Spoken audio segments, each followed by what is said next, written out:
Shalom, salam damai sejahtera bagi kita semua. Saudara-saudari yang terkasih di dalam nama Tuhan Yesus Kristus, firman Tuhan yang jadi renungan kita pada hari ini diambil dari Amsal 14 ayat 10 sampai dengan ayat yang ke-15. Berkata demikian: hati mengenal kepedihannya sendiri, dan orang lain tidak dapat turut merasakan kesenangannya. Rumah orang fasik akan musnah, tetapi kemah orang jujur akan mekar. Ada jalan yang disangka orang lurus, tetapi ujungnya menuju maut. Di dalam tertawa pun hati dapat merana, dan kesukaan dapat berakhir dengan kedukaan. Orang yang murtad hatinya menjadi kenyang dengan jalannya, dan orang yang baik dengan apa yang ada padanya. Orang yang tak berpengalaman percaya kepada setiap perkataan, tetapi orang yang bijak akan memperhatikan langkahnya. Amin. Sedemikian jauh firman Tuhan. Saudara-saudari yang terkasih di dalam nama Tuhan Yesus Kristus, suatu hari Carl Wiseman mewawancarai 1036 orang yang sudah bercerai dan meneliti apakah penyebab dari perceraiannya.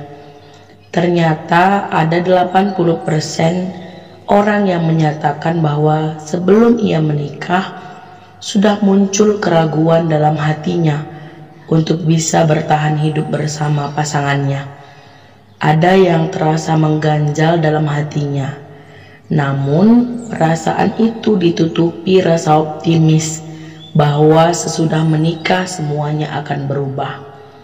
Atau ada juga yang sudah terlanjur memastikan tanggal pernikahannya. Dan Wiseman dalam bukunya Serious Doubt berkata, jika Anda sangat ragu menikahi seseorang, jangan nekat. Dengarkan suara hati agar jangan salah jalan.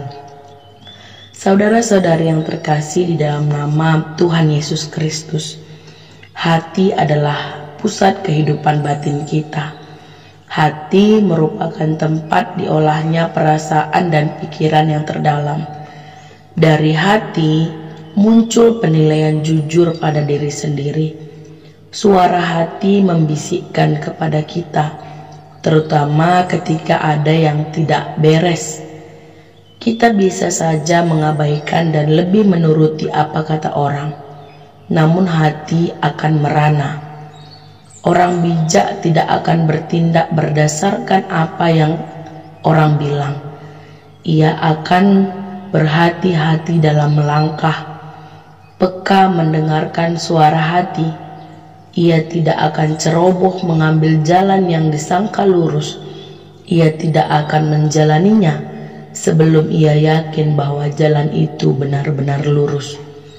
Salah jalan memang bukan akhir, dan Tuhan bisa membuat keputusan-keputusan yang keliru yang sudah kita ambil menjadi sesuatu yang berakhir baik.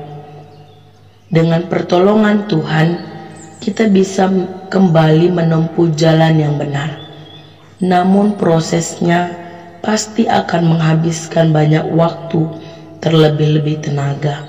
Ketika salah mengambil keputusan, akan sangat menguras pikiran dan perasaan kita, dan kita mengalami kesusahan yang tidak perlu terjadi. Oleh sebab itu, saudara-saudari yang terkasih, sebelum mengambil sebuah keputusan, datanglah kepada Tuhan, mintalah kepekaan agar Tuhan bisa memimpin kita, bahkan melalui suara hati kita. Dunia ini bisa saja mendukung kita, namun suara hati adalah sahabat yang paling berani berbicara jujur. Ia akan berbicara tidak ketika dunia berbicara iya. Tuhan Yesus memberkati firman-Nya. Tuhan Yesus memberkati kita semua. Amin.